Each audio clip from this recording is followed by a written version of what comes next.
Saudara, KPU mengumumkan 11 panelis dan 2 moderator debat ketiga Pilpres 2024. Debat khusus untuk calon presiden ini akan diselenggarakan di Istora Senayan, Jakarta. KPU menyebut 11 panelis itu akan merumuskan pertanyaan mengenai tema debat, yaitu pertahanan, keamanan, hubungan internasional, dan geopolitik. Mulai malam ini para panelis dan moderator akan menjalani karantina.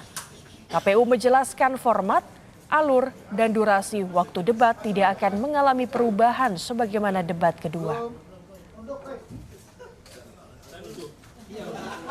Pada debat yang ketiga ini, selain tadi tempat, kemudian waktu, termasuk TV penyelenggara, kami juga sudah mendapatkan konfirmasi dan kesediaan dari 11 orang panelis yang akan menjalankan tugas untuk menyusun pertanyaan.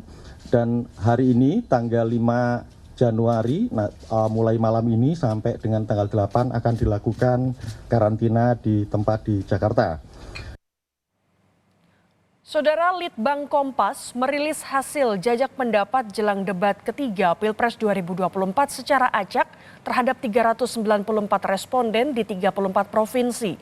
Jejak pendapat ini terkait topik debat ketiga Pilpres, bidang pertahanan, keamanan, hubungan internasional, dan geopolitik. Salah satu pertanyaan dalam jajak pendapat ini dalam bidang pertahanan, apa prioritas yang paling diharapkan untuk dibahas? Sebanyak 29,2% dari total responden menyebut sumber daya manusia di bidang pertahanan menjadi prioritas pembahasan. Kemudian sebanyak 18% responden menyebut penanganan konflik antar pulau. Kemudian 13,8% responden berpendapat alutsista dan teknologi pertahanan menjadi prioritas pembahasan, diikuti 11% responden yang berharap pengamanan batas wilayah menjadi prioritas. Prioritas lain yang diharapkan untuk dibahas meliputi anggaran pertahanan, industri pertahanan, dan kesejahteraan prajurit TNI. Jajak pendapat Litbang Kompas juga menanyakan kepada responden dari tema debat mengenai pertahanan, keamanan, hubungan internasional, dan geopolitik, tema mana yang lebih penting untuk dibahas? Sebanyak 40,6% responden berpendapat isu keamanan merupakan yang terpenting. Diikuti 30,3% responden memilih isu pertahanan menjadi yang lebih penting untuk dibahas. Kemudian diikuti isu hubungan internasional dan geopolitik.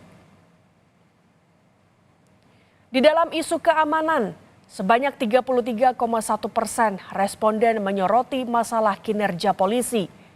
Diikuti 18,2% responden menyoroti masalah layanan administrasi kepolisian seperti pengurusan SIM dan pajak kendaraan. Kemudian 13,8% responden menyoroti netralitas polisi. 11,7% responden memilih soal aksi terorisme dan diikuti 10,7% responden menyoroti soal perang informasi. Litbang Kompas juga menanyakan ketertarikan responden untuk menyaksikan debat ketiga Pilpres 2024 pada hari Minggu 7 Januari.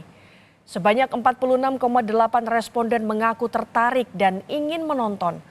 Diikuti 28,4% responden mengaku tidak tahu jadwal debat, namun tertarik untuk menonton. Kemudian sebanyak 14,7% responden mengaku tahu adanya debat ketiga Pilpres, namun tidak ingin menonton. Terakhir, 10,1% tidak tahu adanya debat ketiga Pilpres dan juga tidak tertarik untuk menonton. Jajak pendapat Litbang Kompas ini digelar pada tanggal 3 hingga 5 Januari 2024 kepada 394 responden di 34 provinsi. Sampel ditentukan secara acak dengan tingkat kepercayaan mencapai 95% dan margin kesalahan kurang lebih 4,94%. Saksikan debat ketiga Pilpres 2024 dan ulasannya tanggal 7 Januari pukul 16:30 waktu Indonesia Barat live di Kompas TV. Informasi selanjutnya, Saudara, buntut foto sejumlah ASN mengenakan kaos olahraga bernomor punggung 2 sekelompok ormas mendatangi kantor Bawaslu Kota Bekasi, Jawa Barat. Mereka mendesak Bawaslu untuk memberikan sanksi terhadap ASN yang tak netral dalam pemilu. Kedatangan sekelompok ormas diawali dengan melakukan aksi tabur bunga di depan kantor Bawaslu Kota Bekasi.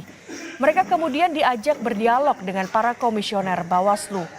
Dalam aksinya, anggota ormas ini mendesak Bawaslu bertindak tegas terhadap 13 ASN Pemkot Bekasi yang diduga tak netral karena berfoto dengan memperlihatkan kaos olahraga bernomor punggung 2. Mereka juga meminta para camat yang ikut berfoto dan PJ Wali Kota Bekasi mundur dari jabatannya. Viralnya itu kan kalau tidak salah itu kan. Nah, ini harus ada yang kena sanksi di situ. Apakah camatnya ya nggak diberhentikan, digeser ke tempat rendah lagi? Ya. Nah, kalau seandainya memang katanya PJ nggak tahu, nggak menahu, berarti dia sebagai atasan dia salah kan? Masa anak buah berbuat salah dia nggak tahu? Ya nggak? Kalau memang dia nggak berani menindak camat, berarti dia yang harus ngalah, ya kan? Yang harus berhenti jadi PJ. PJ juga harus mundur, Pak, ya? Harus mundur, harus ada yang bertanggung jawab gitu. Kedatangan sekelompok ormas ke kantor Bawaslu di Kota Bekasi disambut Komisioner Bawaslu Kota Bekasi dengan menggelar dialog bersama. Ketua Bawaslu Kota Bekasi menyatakan kedatangan ormas ini sebagai bentuk kepedulian warga dalam mengawali pemilu. Bawaslu selanjutnya akan tetap bekerja sesuai prosedur dalam menangani kasus dugaan pelanggaran oleh sejumlah ASN di Pemkot Bekasi. Disambut dengan tangan terbuka tentunya dan kami jelaskan bagaimana mekanisme penanganan pelanggaran kasus dugaan pelanggaran ASN netralitas ASN seperti itu sih. Tuntutan yang sebetulnya bukan tuntutan ya, tapi sebagai warga masyarakat Kota Bekasi khususnya ya peduli untuk ikut mengawal serta kasus ini seperti itu. Koordinator Staf Khusus Presiden Ari Dwi Payana menegaskan aparatur sipil negara ASN, TNI, dan Polri harus bersikap netral dan tidak mendukung salah satu paslon pada Pilpres 2024. Ari menjelaskan koridor hukum terkait netralitas ASN tersebut telah ada, termasuk sanksi administratif, teguran, dan pidana. Ia pun mempersilahkan masyarakat untuk mengadu kepada Bawaslu jika ditemukan adanya ketidaknetralan oleh aparat negara. Presiden kan sudah memberikan pernyataan bahwa ASN, TNI Polri harus netral dalam pemilu 2024 dan koridor aturannya sudah juga jelaskan dalam peraturan perundang-undangan, koridor yang mengatur tentang netralitas itu sudah ada. Termasuk sanksi administratif, sanksi teguran, sanksi pidana. Masyarakat bisa juga memberikan pengaduan, terutama kalau kita lihat di Bawaslu atau di lembaga penyelenggara pemilu terkait dengan netralitas ini.